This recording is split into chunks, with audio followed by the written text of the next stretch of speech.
Okay, so once again, I am so happy to welcome the chess grandmaster and the main person of the event, Judit Polgar. Big applause for her.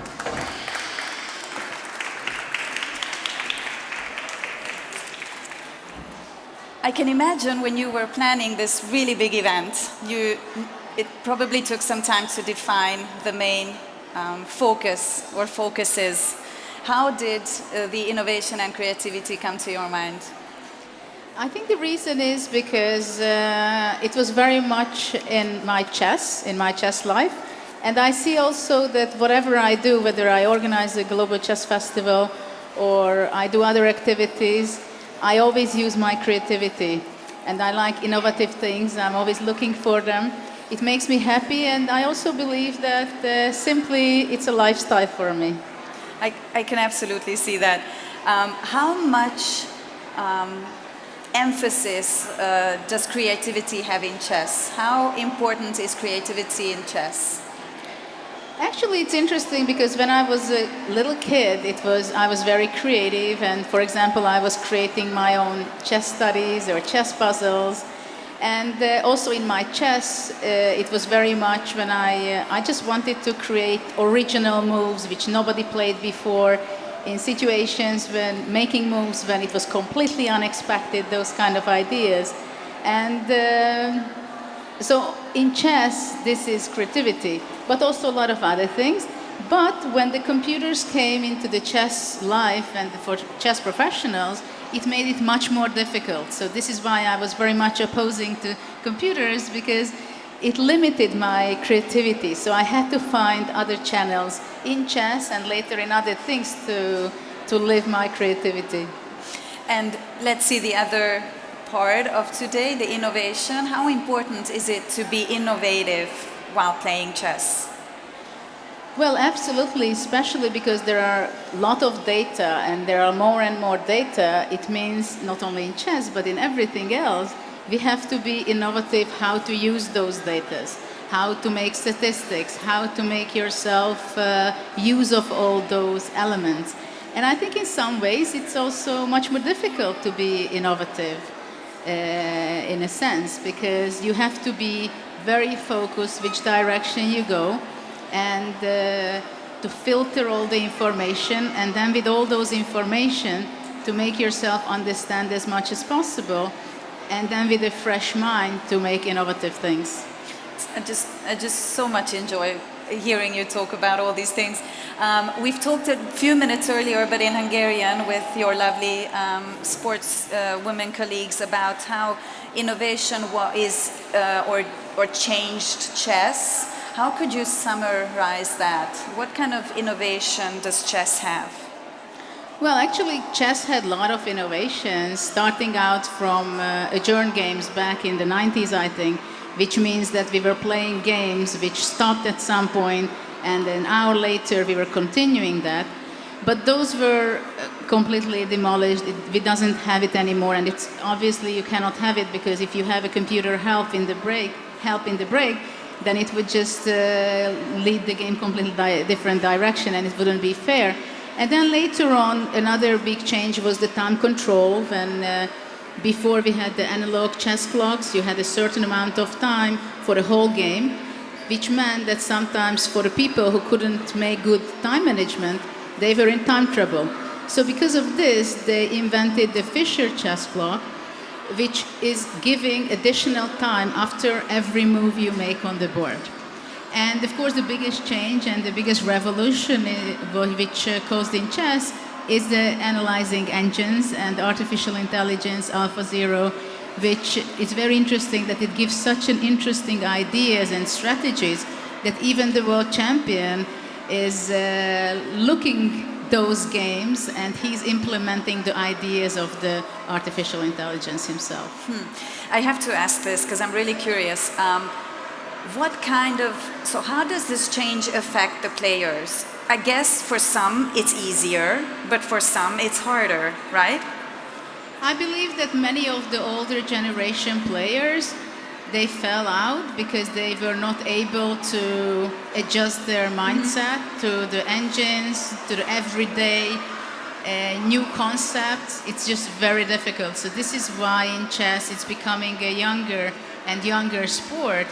Because in one hand, as a chess player, you can play chess when you're 50 or 60 or 70, right? Sure. It's not a matter of age, it's not a physical sport. Sure. At the same time, you have to have your mindset very much open to all the technological ideas and helps, and those are sometimes difficult for older generations. Well, I can imagine. Your method and everything you do is full of creativity, and you already said that it is a big part of your life. Why is it important to you? I think that's how I grew up. My father was always very creative and innovative, and he always wanted to go on his own route with his own ideas, and he had this belief, this perseverance, and I think that infected me somehow in my life. And I just like it. It gives me joy when I discover something, and to go into the details and to refine it, and all the smallest new discovery. It just makes me happy. Okay, last question. You have two teenage sons. How creative are they? How creative is their generation? What do you see? I think they can be very creative, but I think what is most important to be resilient for this generation, because you just have to be ready all the time for the unexpected.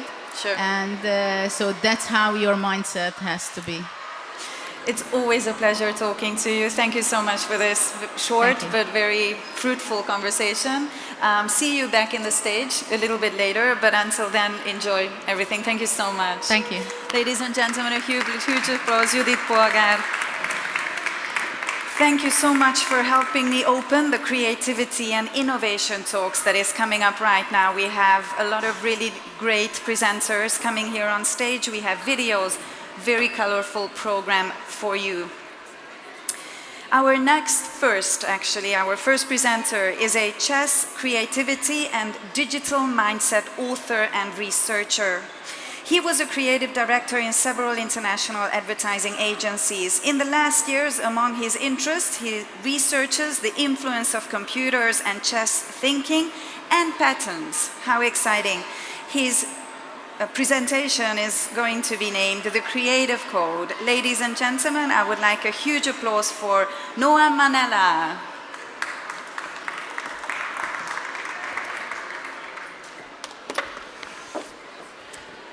Hello, everybody.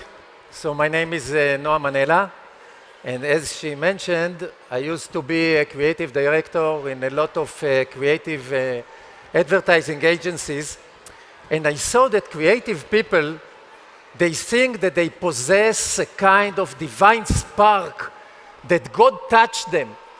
But I noticed that actually they operate quite a few patterns and technique of creativity. About this, all these conclusions appear in my book, The Creative Code, that you see the image cover here of the book. So I want to divide my talk to a few chapters, and every chapter I call it a playground because I think creativity is a game, is an amusement park. And the first part is going on with our association. Association has a tight connection with creativity. And to understand this association, let's see this picture. What common people sees in this picture? They see Queen Elizabeth and they see the churchman beside her. But what we see in this picture, we see Queen on D8 and a bishop on G7. So our association is completely different. And we can play, we can manipulate this association for creative sake. Let's see how we can play with our association. Steve Jobs said, everything has started with a little mouse. Everybody understands what mouse is talking about, right? But I have a surprise for you. This sentence wasn't told by Steve Jobs. He was told by Walt Disney. And now it's completely different mouse in your head, in your brain, right? So we can play with this thing. Of course, now the mouse is Mickey Mouse, right? So let's see how can we manipulate such association in a, I would say, in a creative way. This is snails. Let's see the videos of these snails, and we will talk about it. Let's see the video. All we see here, it's two snails come to each other. It looks like a National Geographic movie about snails, about crocodile, about snakes, right? We saw thousands like this. But the artist, Nadav Bagim, he took this snail, and what he did, he just put music to this snail. And suddenly, we are not in a National Geographic, we are in Netflix, in quite in a sensual movie. Let's see it. A story of love. Oh, sorry, let's take it. Let's see this video. With sound, please.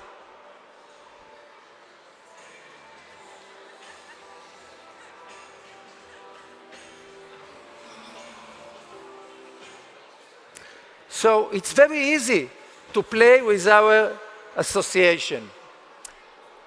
Kirby Ferguson is a filmmaker and remixer. That's how he defines himself. He has a very interesting TED talk about creativity. And he said, in creativity, there is nothing under the sun. Always, all the thing has been there for many years. Even the greatest artists, like Bob Dylan, they don't invent almost anything. Everything is something that you saw already, you copy it, and then you make a manipulation on it, like you make a transformation, and then you combine it in such a new environment, and then you get a new thing. And this is the issue.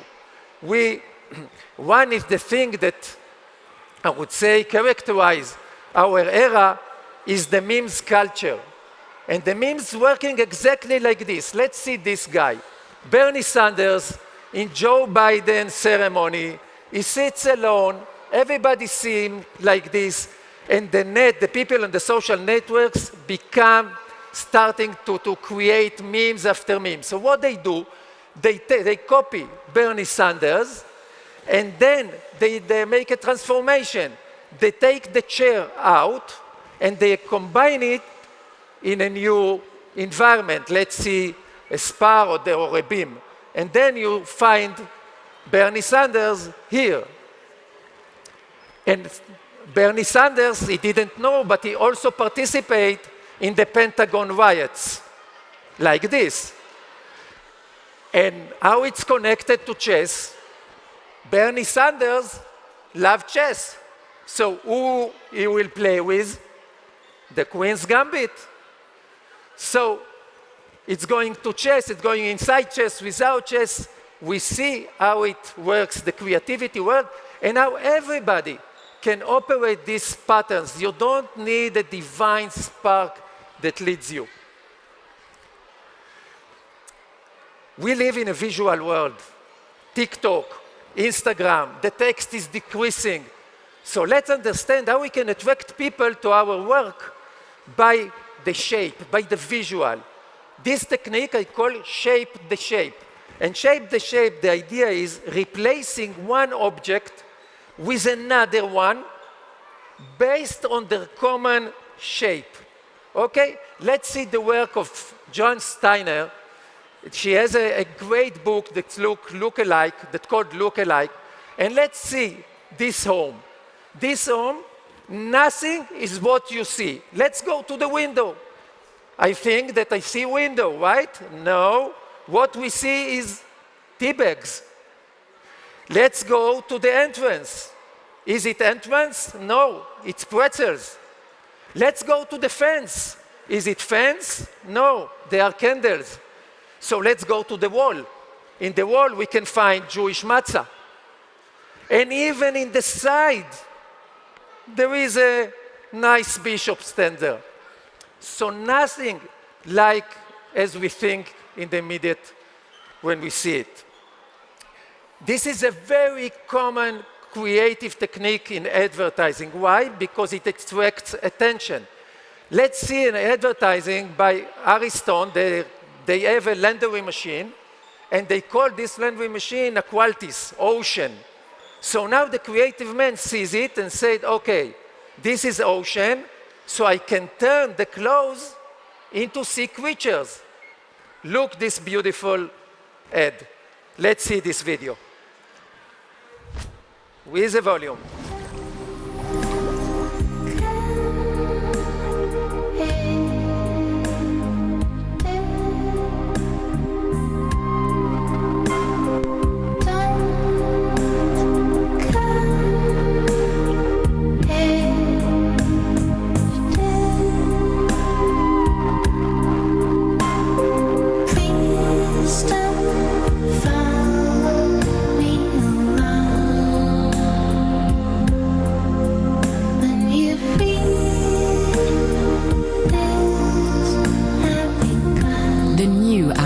Qualtis, deeply different. So people are attracted to this stuff. And how simple to do it, this guy in TikTok, he just learned us how to operate this technique in TikTok. In 10 seconds, you understand everything. What we see a guy that fly and drink champagne in an airplane, right? Let's see where is he. Let's see this video.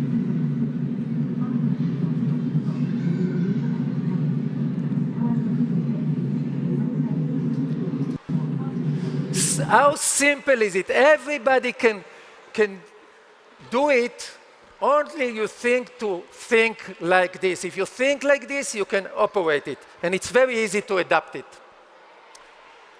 My second playground is called subtraction. Subtraction is a challenge for our brain, for our organized brain, that like to catch the world, to perceive the world in an organized fashion, like the Gestalt. And what we can do to shake this organized brain is play with the components. And one of the great, I think, most beautiful technique is to take some component out. And when you have emptiness, the brain is going to this emptiness and try to understand what's going on. Because the human brain differs the world around us, as I said, in an organized fashion. So we are disassembling this world. And when we are disassembling, sometimes the message, the idea penetrates deeper into our subconscious. In this ad, in this advertising, they want to convince us to fasten seatbelt in the car. So let's see what they subtracted. They made a very simple choice. They subtracted the car. And why they did it? Because we don't want to see crashing people and blood. We're afraid. So they decided to subtract the car.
When we take something out, new possibilities, new perspective are opened up.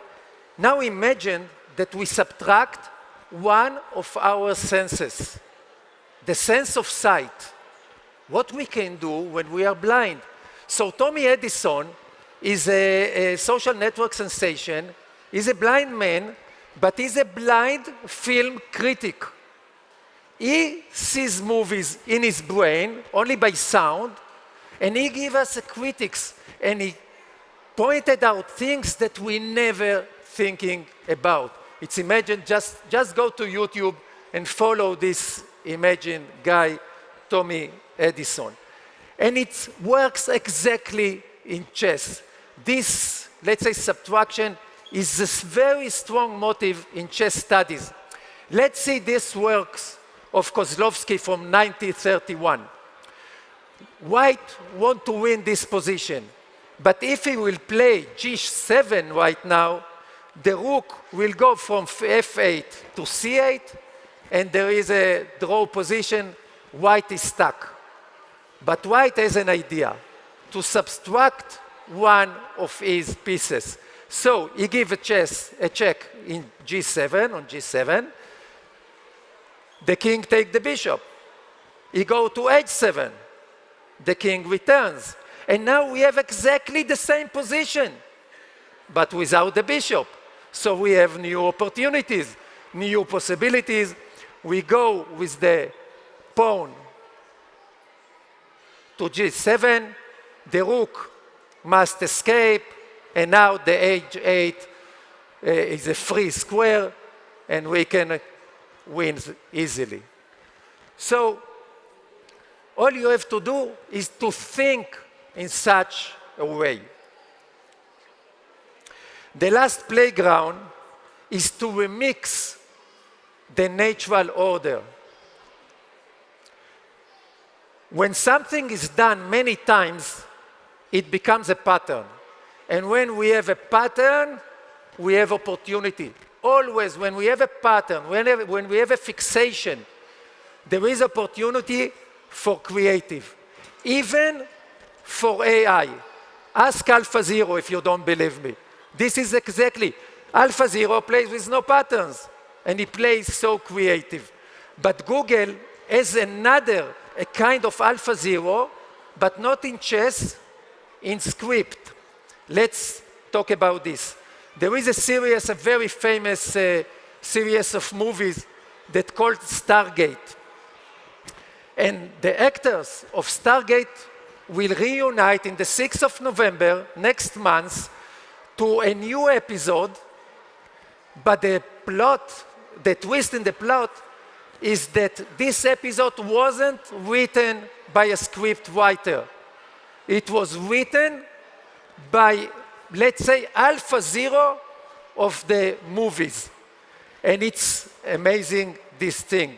And the script will be written by Google AI that fitted with all the patterns of the aforementioned writers that wrote all this film. He identified the patterns, the AI, and he said, I can do it. So it will be very interesting to see his idea, 6th of November. And my last, I will jump on this, and I want to finish with chess, how you can remix the natural order with this beautiful example of Vishy Anand in this position. And in this position, he asked himself, what I can do with the bishop. I want to connect my rooks, where to locate this bishop. And this bishop looks very strong on the c1, h6 diagonal. But Vishy played the shocking bishop to a3. And he said, look how he's behave like the AI, like AlphaZero. He said, I was looking for a good place for my bishop. I couldn't find one, so I park him, meanwhile, in a3.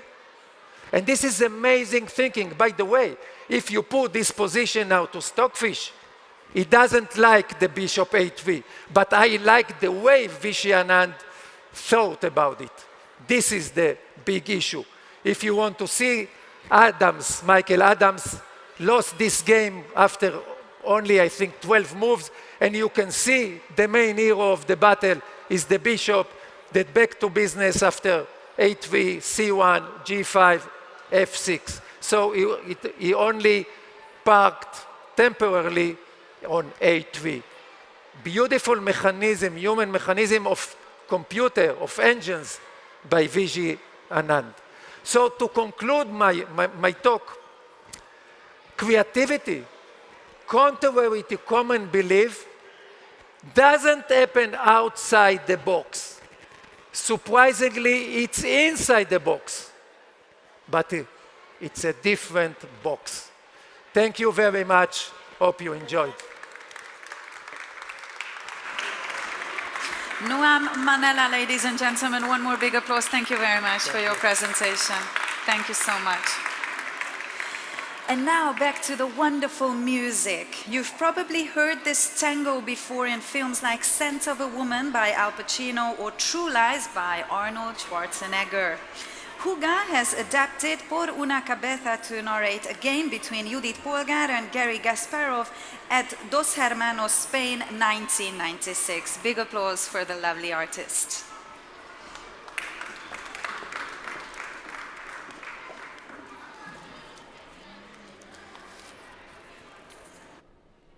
Por una cabeza.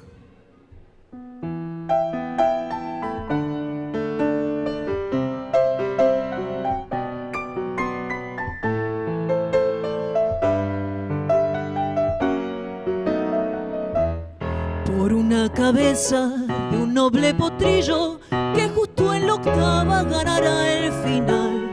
Qué partida cruel parece decir, olvidaste hermana cómo se debe empatar. Una siciliana, Nagdorf-Scheveningen, contra esa risueña y feroz mujer que al jugar sonriendo al ataque va diciendo: si es que aflojas, Garry, hoy vas a perder.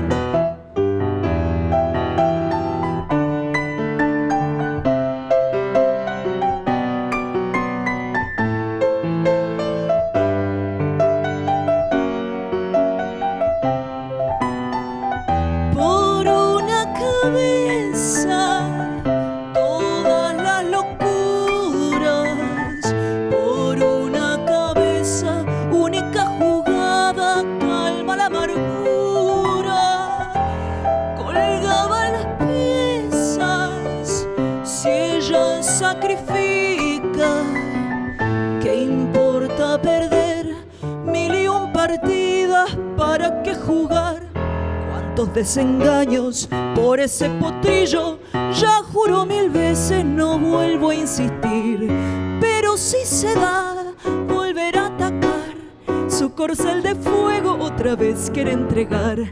Arrancó la timba, morfa telequino, un final reñido, tablazo perder, pero si no acierta la maniobra defensiva, Garry se la juega, ¿qué le vamos a hacer?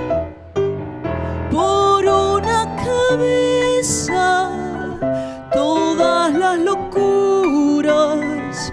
Por una cabeza, única jugada, calma la amargura.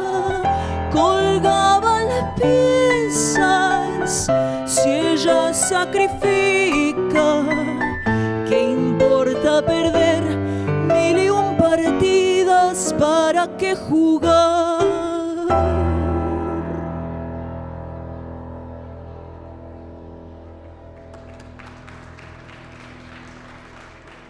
Muchas gracias. Laszlo Lakatos, en piano. From Argentina. Thank you so very much, Hugo. Once again, a wonderful production, and we will be happy to welcome you back. Our next presenter is a software engineering manager, technology evangelist, and chess enthusiast. Ashwin is a software engineering manager in the high-tech industry, leading a large team of engineers to deliver mission-critical enterprise software. He is from Bangalore, India, and is an avid chess enthusiast. Ladies and gentlemen, a huge applause for Ashwin Subramanian. Thank you.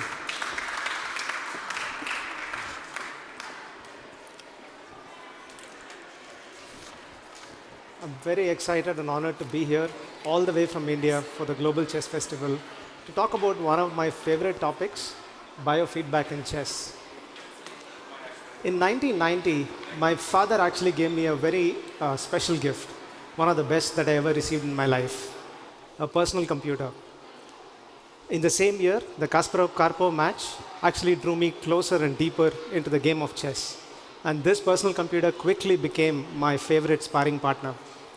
And as you can see, this pretty much influenced the rest of my life and career. I'm a software engineering manager by profession. I've been in love with chess and technology for over 30 years now. And my best chess accomplishment is winning the 2018 ACO World Amateur Chess Championship.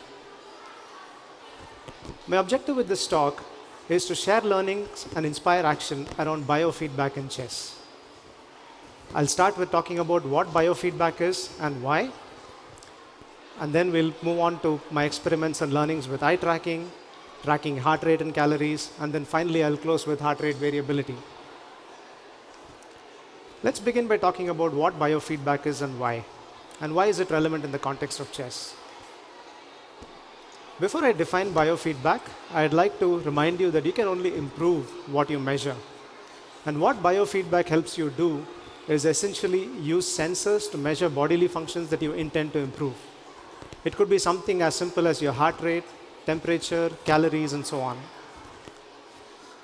So I wondered if biofeedback could actually be used to help make chess more interesting for its audience and also help players improve with the additional information that you can get out of biofeedback. So I spoke to a series of top players, and here is what they had to say. If you look at Vishy Anand, he said it's very interesting, and you have to keep innovating to actually get your audience interested in the game or keep your audience interested in the game. Anish was particularly excited about eye tracking. Wesley So is one of the top players who's won a Fitbit watch on many occasions, including the Chess 960 World Chess Championship. And he thought it would be very interesting for the audience to see how the chess player's heart rate is affected during the game. Levon, on the other hand, he was not very keen about these measurements at all, but he was very open to the idea of everybody did it and people enjoyed it. But he did say one interesting thing. He said that he would love to use this type of information for improvement purposes. Hikaru had a very interesting perspective. He said chess is a game where it's not just about the moves, and it's very important to get the audience to understand that it's about the stress you put on your opponent. And now with biofeedback, you can actually see that stress visibly. Magnus thought the audience would probably enjoy how the chess player's heart rate is increasing, maybe when they play against him, and whatever else can be measured. He was very open to measuring that. And finally, the way Ilya puts it is very interesting. Chess matches can be really dramatic, and biofeedback information can really help the audience get deeper into the game. And it's not enough to know what the best move is anymore, like what the engines can see. It's very important for you to understand what the grandmaster is thinking or maybe even feeling. So I decided that, my hypothesis is basically that biofeedback can help demystify chess, both for the audience as well as the player. And I decided to do a series of experiments using sensors for eye tracking, heart rate and calories using a watch, and then also measure my heart rate variability using an ear clip. Let's begin with eye tracking.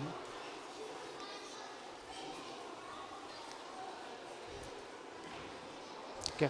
So in 2011, there was a very interesting experiment that was actually done on Ronaldo. Both Ronaldo and a defender were made to wear eye trackers and play with each other for about 20 minutes. What they observed after that was absolutely fascinating. They saw that while the defender was looking at the ball for 99% of the time, Ronaldo was equally looking at the ball, the defender, as well as the area surrounding him.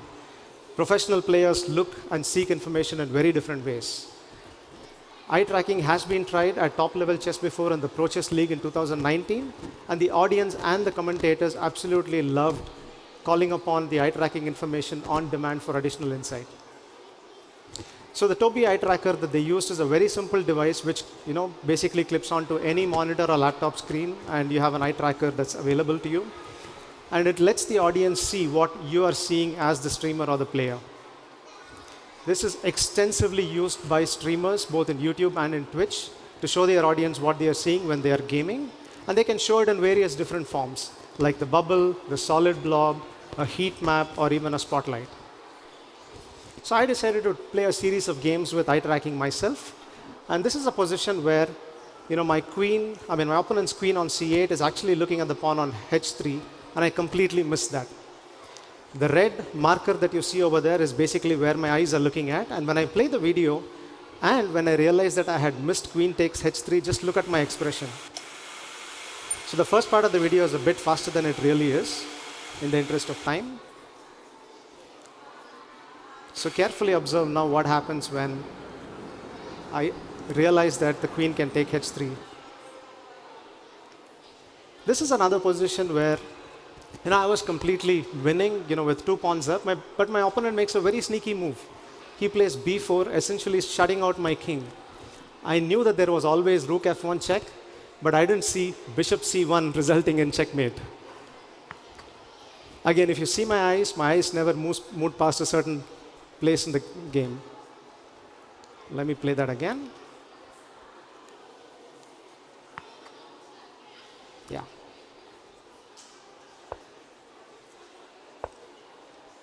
So I completely missed bishop c1 check over here. So as you can see, Ding will never know while where Hikaru is looking, but with eye tracking information, you will. So with eye tracking, the audience can see where the players are seeing during the game. And as a player, you can actually see what you did not see after the game. Let's move on to tracking heart rate and calories. If you do a simple Google search for chess, heart rate, and calories, you'll find a ton of articles, which clearly talk about why chess is such an intense sport.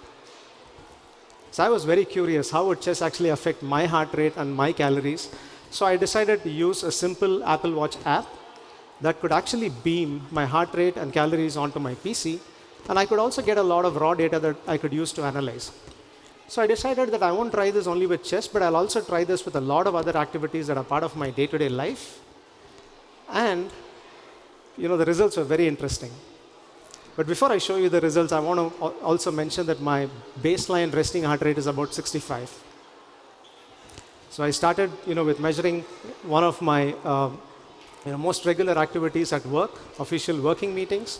If you see, my heart rate peaked at about 95, and I was burning about 236 calories an hour. When I did moderate yoga, my heart rate went up further. My calorie burn was very similar. My wife is a brilliant cook, and my daughter has a very sharp taste, and I'm good at neither. So cooking is a cognitively demanding, high-pressure activity for me. And as you can see, I burnt even more calories than doing moderate yoga. When I present to a large audience, my heart rate, it was very interesting to see my heart rate go up all the way to 120, and I burnt about 262 calories, and my heart rate is about 115 right now.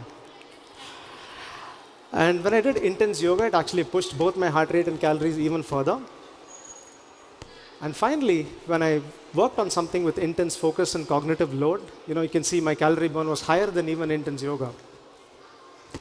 And when I walked on a treadmill, my heart rate peaked at 147, and my calories peaked at about 462. When I played casual unrated chess, my heart rate was somewhere between 75 to 112. My calorie burn was between 250 to 350. But things went completely out of control when I played competitively. So this was one of the events where I actually finished second, but my heart rate peaked at 149, and I was burning more than 500 calories an hour, even more than when I was on a treadmill. Chess is indeed an intense sport. And you can see that even in between games, my heart rate never went down below 110, and my average heart rate was about 130. Fast forward 10 months, another tournament, and the story is no different. 500 calories an hour, a peak heart rate of 140. So if I put all this together, you can see that you can clearly burn a lot of calories just by thinking. And as Robert Sapolsky puts it, chess players can burn up to 6,000 calories per day, just from the physiological effects of stress and thinking. And a Netflix documentary, which is beautifully made, called Chess Explained, confirms not only this, it also says that this is more than what a top professional tennis player could burn. Why is this the case? It's basically because the brain, while it's just 2% of the body's weight, it actually consumes more than 20% of the body's energy. And that's why it's really critical for you to eat right, to keep your energy levels highly stable. Magnus, for example, back in 2016 or 17, actually switched from drinking orange juice, to chocolate and regular milk, so that he has sustained energy release during games. This is a very interesting graph of a game between Hikaru and Magnus, a chess 960 match, which actually plots the heart rate trend. As you can see over here, Hikaru's heart rate keeps going up as his position worsens, and he runs out of time. Magnus's heart rate, on the other hand, is very stable. I thought such information would be very interesting and instructive both for the players as well as for the audience. But I was also very happy to see that it's not just my heart rate that gets pushed up to 140, but a top player's heart rate can also get pushed to that extent. So why does this happen? Competition induces significant amount of pressure, stress and anxiety, and it really causes our heart rate to go up. And it's because of our evolutionary fight or flight response. So it's very, very important to learn how to build resistance to stress as well as recover from it. Mental boot camps, where you practice putting yourself through stressful situations, just like pilots go through it or people who are in trauma care in hospitals go through it, is very important for you to build resistance to stress. And both physical as well as mental training really helps you, optimize your cognitive functions even more. Breathing, for example, really helps you relax, lower stress and anxiety, and accelerate recovery. And this, I think, is a good transition for my next section, which is around heart rate variability.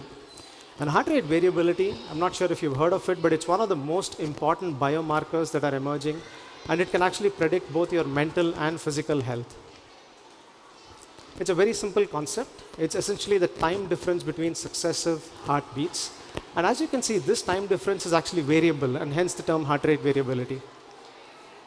Now, it actually reflects our ability to respond and recover from stress.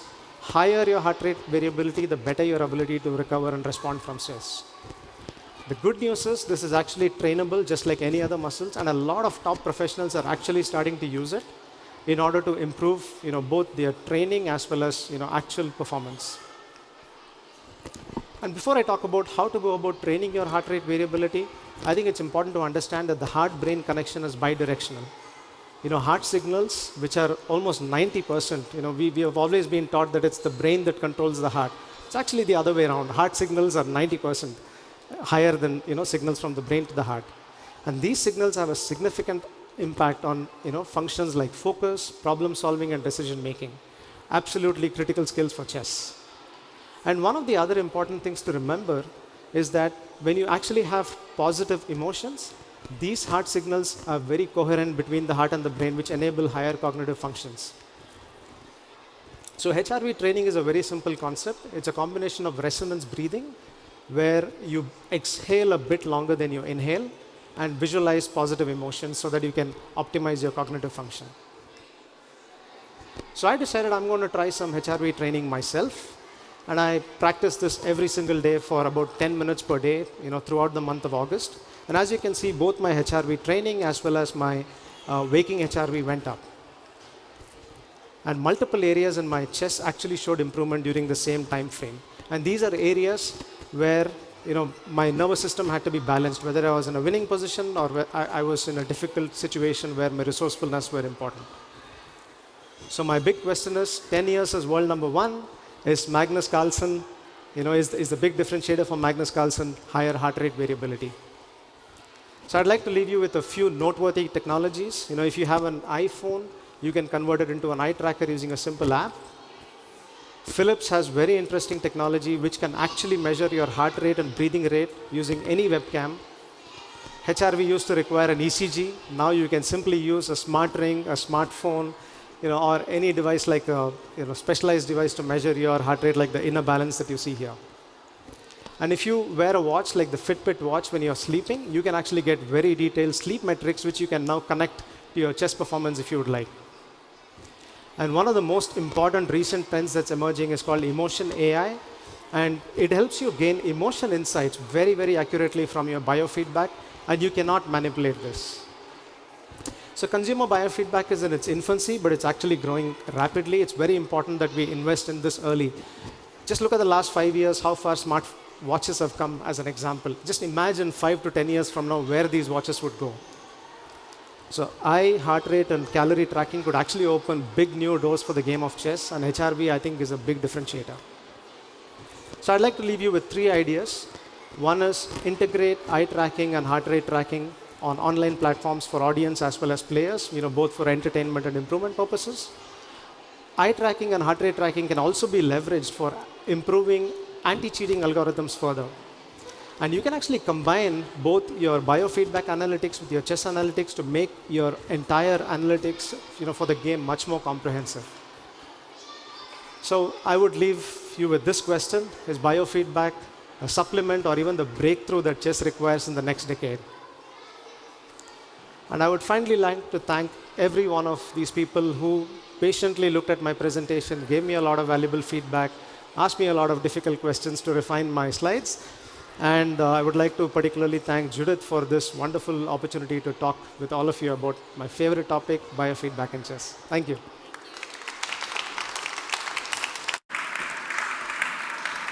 Thank you so much, Ashwin, for this lovely presentation. Thank you very, very much. And now, once again, back to our beautiful artist. Hugo fell in love with tango after living a few years in Buenos Aires. This version of Malevalle, I hope I'm pronouncing it correctly, narrates the game where Judit Polgar beat Vichy Anand Oso at Dos Hermanas, Spain, 1999. Ladies and gentlemen, a huge applause for Hugo.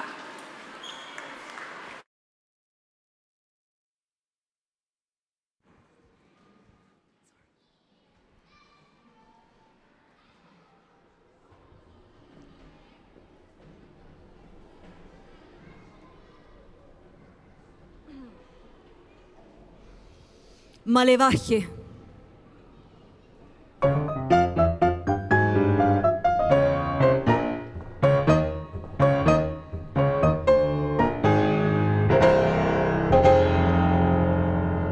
Decí por Dios que me has dado, que estoy tan clavado, no sé qué mover.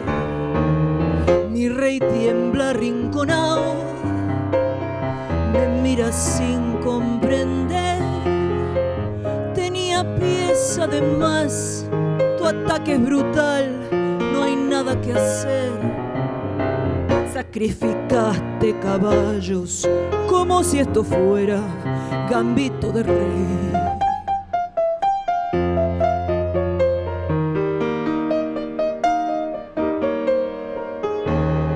Enroque mal, mi rey en el centro, pintaba más seguro que acá. En un compás se abrió la columna G y clavaste la gran diagonal.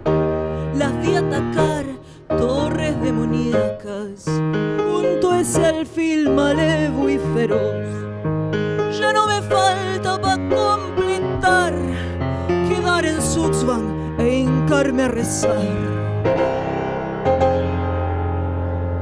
Después de ver tu B3 me desesperé, me puse a correr.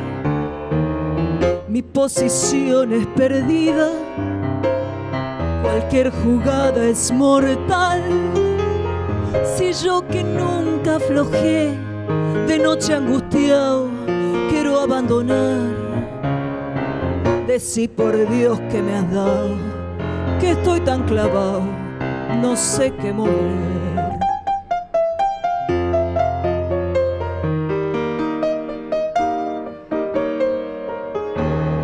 La dama igual llegó con su ataque, con un compás tan hondo y sensual, que no fue más que verla y perder la fe, el coraje, el ansia jugar. Las vi atacar torres demoníacas junto a ese alfil malevo y feroz. Ya no me falta pa' completar, quedar en Suxban e hincarme a rezar.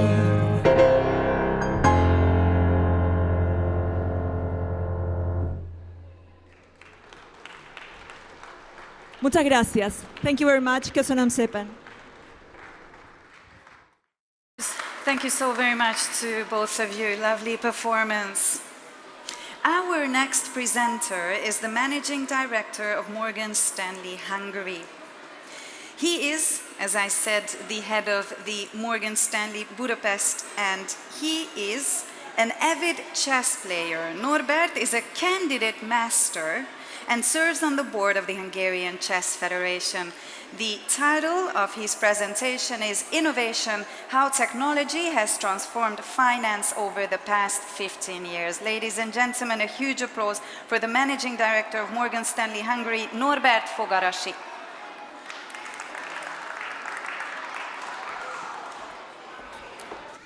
Thank you very much, and welcome everybody to my presentation. I'll talk a little bit about innovation and how it has transformed the world of finance over the last 15 years. Well, let me begin with a distant memory that I have. When I started my career about 20 years ago, in the corner of the office there was this big machine. It looked very mysterious, it was very large, it was very noisy. At first I didn't know what it was for. And then they told me you can use this machine to send a picture or to send some texts to anywhere in the world. It seemed amazing to me. It seemed so modern that a machine could do something like that. But here we are today, and I can see in your faces most of you have not worked with a fax machine, because everything that a fax machine could do back then, a simple mobile telephone can do today. We have just gone through the most seismic, the biggest technological advancement in the history of mankind over these 20 years that I have been in my career. We call this digitization. Everything has moved digital, and that has really changed the way that we think about innovation.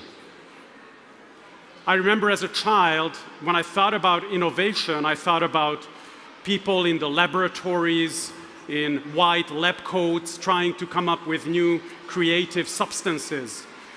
Today, we can do innovation because of digitization, all of us, very, very simply, even on a mobile telephone. This is the great equalizer. You no longer need huge machinery. You no longer need big laboratories to be able to innovate. All you need to do is pull out your mobile phone and, like Ashwin did, start some applications which can then transfer, which can then measure your heart rate, which can measure your biofeedback and give you valuable information and make you improve the way that you're playing chess. But this is not only in chess that you can use innovation, but also in the world of finance, where I come from. As it was mentioned, I am a chess player, and I'm an amateur chess player. I actually sit on the board of the Hungarian Chess Federation, but actually I am the head of the Morgan Stanley office here in Hungary. The office was started 15 years ago, and Morgan Stanley is one of the largest financial service companies in the world. Our global headquarters are in New York, and that started over 86 years ago now, so it's been in business for a very long time. In Budapest, 15 years ago, we started with just 25 mathematicians, trying to model how the markets move, trying to come up with formulas to put prices on transactions, and trying to model up how risk works.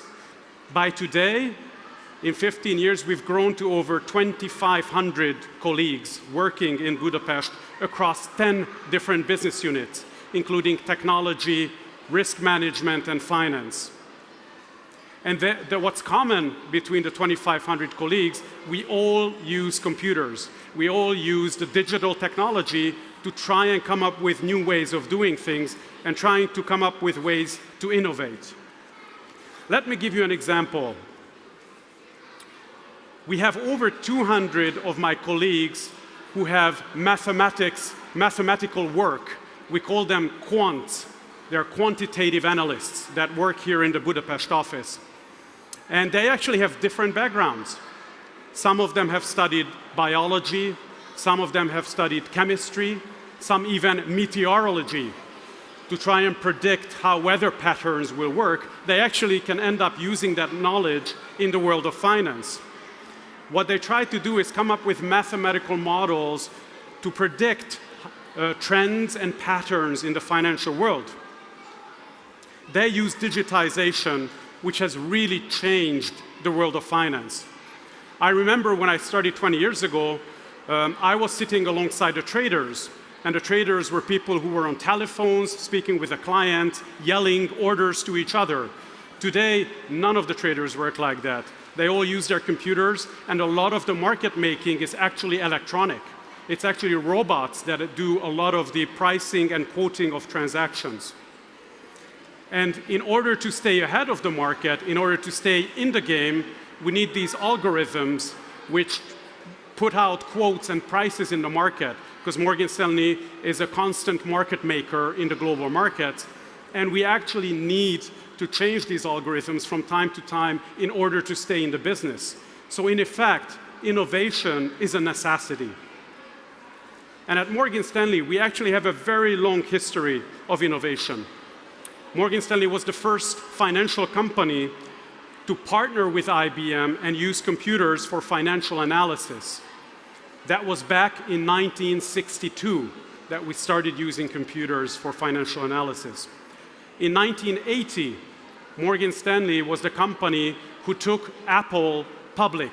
We introduced them to the stock market. And in the IPO, we actually used some creative technologies to put out the prices for Apple. And since then, as you all know, Apple has the highest market capitalization in the world, and they're one of the key innovators in today's world. In 2004, Morgan Stanley was the company that took Google public. It was the largest IPO ever, and Morgan Stanley came up with a creative auction platform in order to introduce these shares to the stock market. But we also work in Budapest on some very creative, innovative technologies. First of all, artificial intelligence. We actually have a product called Next Best Action. This is a product that's used by financial analysts in North America, over 15,000 of them. And this tool tells them what is the next best thing for them to do when the stock markets move around, when one of their clients actually sells something, or there's a life event with one of their clients, they get married, or they have children. This tool uses artificial intelligence to tell them what financial action they might want to take. And we work on this product from our Budapest office to help these financial advisors in North America. Or automation, that's what the picture is trying to show. In fact, we can use robots or we can use automatic algorithms to automate a lot of the simple tasks that some of our users do or some of our clients do. Or a third area in which we innovate and we've introduced new technologies is remote access. So this is how people can actually work from anywhere. This is something that's a necessity, sadly now, in the post-COVID world. Finally, I want to connect this a little bit to chess, given that we're at the chess festival. And we have actually found that the logic that you use in chess actually is connected through STEM with the world of finance. Well, what do I mean by STEM? STEM is a mosaic word: science, technology, engineering, and math. As you can see, the logic that we use in chess is actually very deeply connected to these sciences. And a lot of our colleagues in Budapest have actually studied these sciences to then improve the world of finance. Chess problems, actually, when you solve chess problems, you exercise some of the same skills in your brain that you use when you're researching science or you're coming up with a new creative way of doing something with your technology. This is why some of my colleagues online today are actually presenting some chess problems and trying to solve it together with the audience. This is the third time that Morgan Stanley is sponsoring this conference, the Global Chess Festival, and we're a long-term partner with Judit to try and advance chess as a tool, as a game, to help youngsters get into the fields of science, technology, engineering, and math. It's also a very good testing ground for innovative new ideas. Just think about AlphaZero. AlphaZero, the way it works, is a tabula rasa algorithm. What does that mean? It means it's a clean table, a white table. a white piece of paper. All we have to do with AlphaZero is to show the rules to the computer, teach the computer how to play chess, and the computer starts to play against itself or against another robot. And as it goes through the game, it sees what strategies are working, what's not working. And then it applies machine learning. Basically, from this tabula rasa, we didn't give any further information to the computer about how much each piece is worth or what would be best strategies. It learns by playing against itself. And the algorithms that it develops is not only surpassing the human ability to play chess, but also the conventional computing methods that chess had used in the past. The motto of this festival today is Chess Connects Us. And that is very true in the world of Morgan Stanley. On the pictures here, you can see some of my colleagues who play chess. Last year, Morgan Stanley celebrated its 85th anniversary, and we had an international chess competition with 85 participants from all over the world. This year, we actually managed to surpass that. We had our 10th inter-office chess championships, which we just concluded yesterday. And believe it or not, we had over 400 colleagues from all over the world join into that competition. Altogether, at Morgan Stanley, we have 6 international masters who work for us. And actually, you can meet some of them here. Just across from me, if you walk up the stairs, some of those international master colleagues can be challenged in a challenge the master type game. So if you feel up for it, some of my colleagues are waiting to have a fun game against you. So Chess Connects Us is the motto of the Chess Festival, but it's very much the motto that we also have at Morgan Stanley to connect our staff and colleagues across the globe. And we are very proud to have been sponsoring the festival for the 3rd time, and we've just decided with Judit to extend our sponsorship for the next 2 years. So we're very proud to be behind this initiative. Thank you very much. Thank you very much too for the great presentation from Morgan Stanley as a very big contributor of our event. And now, once again, I'm very happy to announce Huga back on stage. The Last Tango tells the story of the Polgar-Spassky match in Budapest 1993. The lyrics were created in collaboration with GM Ruben Felgar from Argentina. A big applause for Huga.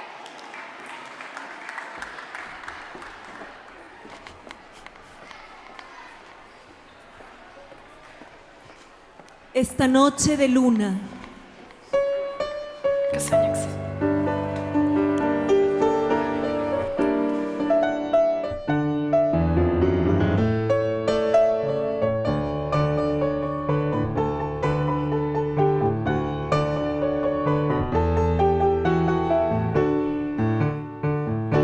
De 4 el peón, negras caballo F6, qué provocadora la India del rey. Es hipermoderna, invita al rival a ocupar el centro para luego atacar. Judit mueve el alfil a la gran diagonal, Fianchete el obispo, presión lateral. A Spassky también le gusta atacar. Campeón agresivo, qué partida singular. En la vida y el tablero hay que girar y girar. 2 parejas de caballos danzarán hasta el final.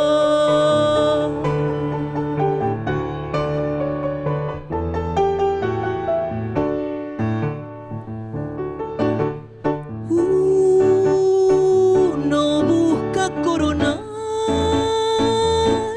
pero nuestra reina quiere dar jaque mate.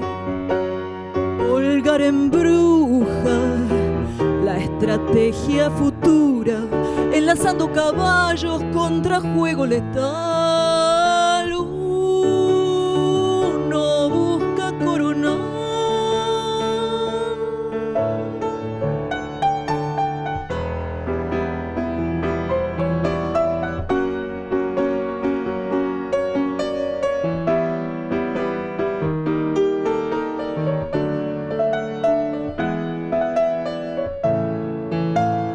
Ya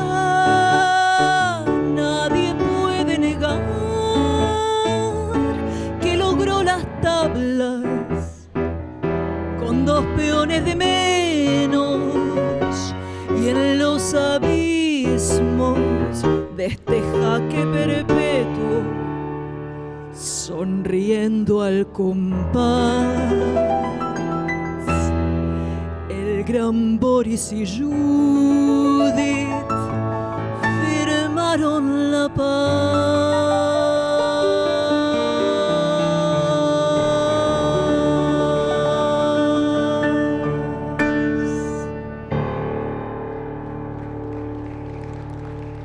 Muchas gracias. Köszönöm. Long live chess divas, the women in chess.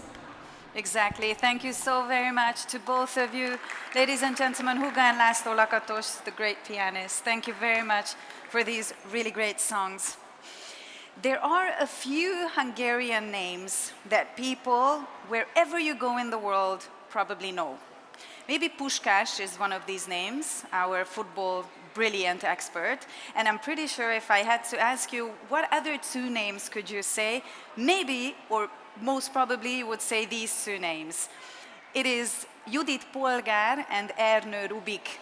I think even the firstborn or the very, very small children know what the Rubik's Cube is, and the inventor of this and other wonderful parts of his career. He is the person who Judit Polgar had the opportunity to speak to. So now, ladies and gentlemen, please welcome the video where Judit Polgar interviewed Ernö Rubik.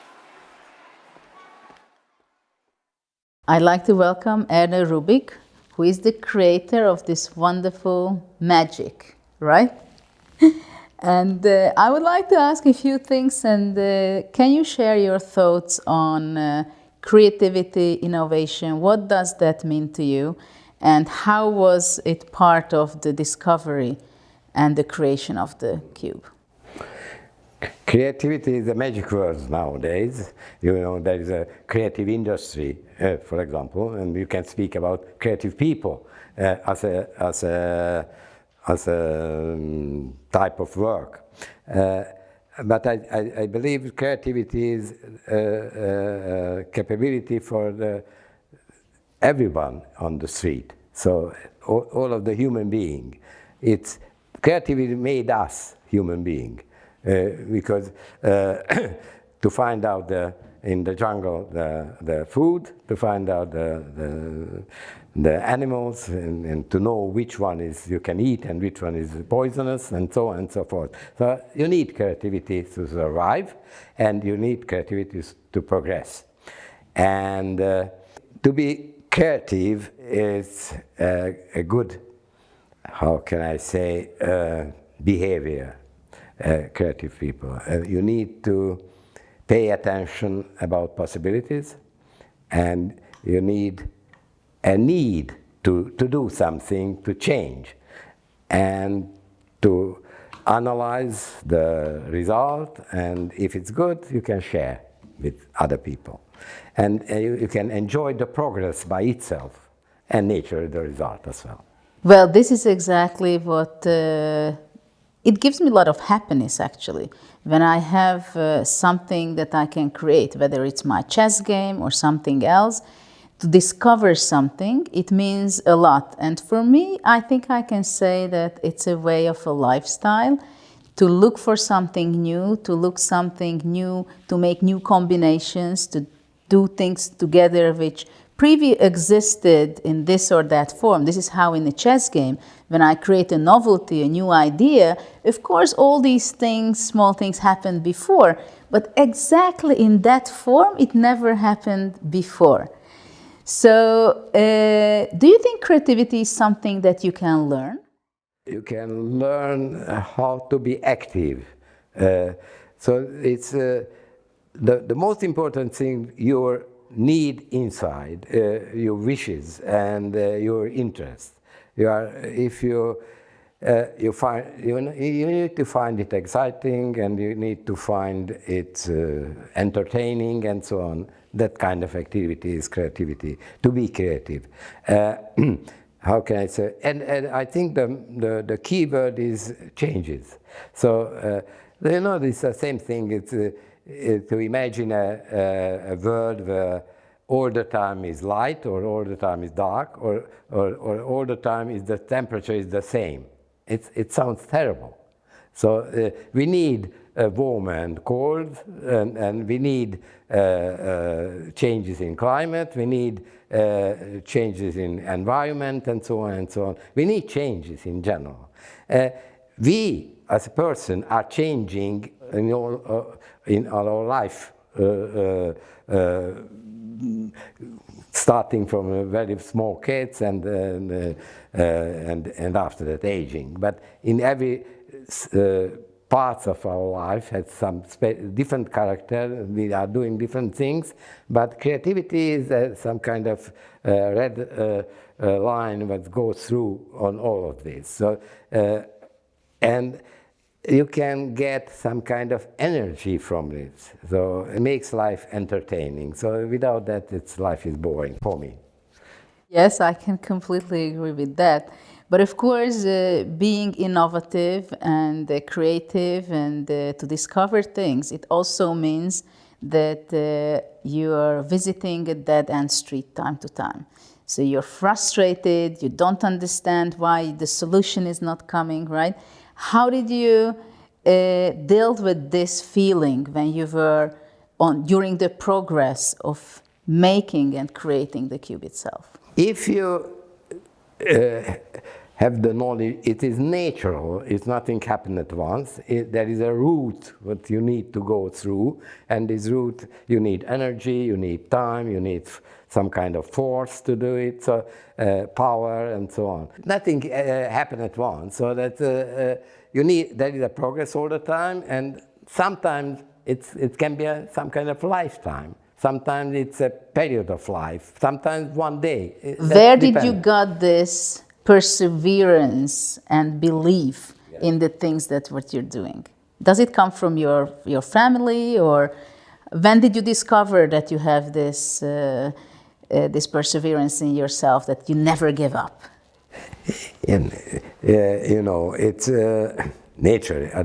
Your environment is very important. The environment must, one thing is, the environment allowed you to work something, but practically it seems impossible, for example.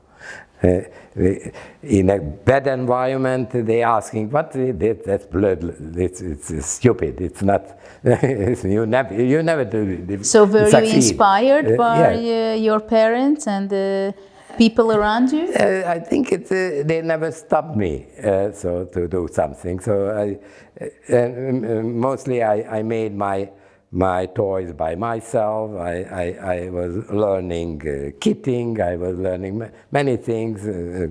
They said there was a time I wanted to become a chef and cooking and that kind of thing.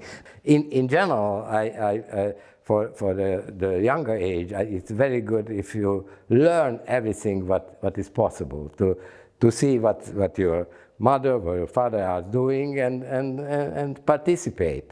Right now, the kids are very, for them it's very difficult to use tools, to use a hammer to push the nail into a piece of wood, because they have never have it in their hands. So it's very important to some level to it, and in a good school they are doing these kind of things. So that's not working only with pencil and paper or with computer nowadays. Yeah, computers are really taking over on our life, right? How much do you think artificial intelligence and computers destroying our capability of creating things from our mind? And I'm asking this because in chess, for example, it became practically a completely different sport after the chess engines showed up in the late 90s. And they really give a completely different perspective in chess and in everything. And for me, for example, I had real serious difficulty to accept that I have to work with the computer because I felt that it kills my creativity. And for some time, I had to think and adjust myself in order to still use the computer but still keep myself being creative and find different fields, different parts in chess. How does it affect your profession being an architect? Or generally, what do you think? How much creativity is formed nowadays? You know, for me, computers are nothing else, just the other tools. They are very special tools, and there is a tremendous capabilities they have, the computerized world, and especially the artificial intelligence. But they are not human, so they don't feel, they don't have feelings, and that kind of thing. I know that kind of, how can I say, experimental activities when they say the computer are capable to generate art, for example. And I don't believe that, because the computer don't have the feelings. The computer know what knows and don't know what don't know. It depends on the data. Naturally, the computer can handle a tremendous amount of data, much more what we as humans are able to do. But it's not a problem. To use this thing, it's fine. But if it's going on that way, but it's partly we are moving, and in my view, it's very dangerous. We are more and more ready-made items surround us. Going back to your feelings about the cube, when you discovered during the process what gave you the perseverance to go all the way and challenged yourself, right? Yeah, I had the feeling is the potential of the ultimate simplicity of the form and the interesting task to create the engineering part, the construction, which makes it capable, but it's seemingly impossible, to have a free movement in every direction in space without falling apart. Usually, these kind of movements are much more ordinary. The wheel is turning on one axis, that's all. So that, or the hinges, or the windows, or the door turn on the hinges. Turning by itself, it's a very interesting way of moving and changing. And the most interesting thing, because of this freedom, the result of the number of combinations, but the very limited number of elements are capable to form. So that's altogether, I think the key of the success of the cube and the key of my interest was this contradiction of simplicity and complexity. So it's a very simple subject and a very complex task to succeed. It was a very complex task to create it as from the material and construction, and it was very complicated. It is very complicated to everyone who try to understand the rule of the cube, the rules, because there are several ones, and to find out the solution. The solution, what is endless number of solutions, so it's not the solution what you have if you are buying a jigsaw puzzle and you have a picture and you put together the picture and it's finished and that's all. Right now it's never ending type of solution, because all the time you can simplify, you can do it, you are capable to do it a different way, and the result is visually enjoyable and tactile, because you are using your hands, and what you see, it's nice. Thank you very much. Thank you.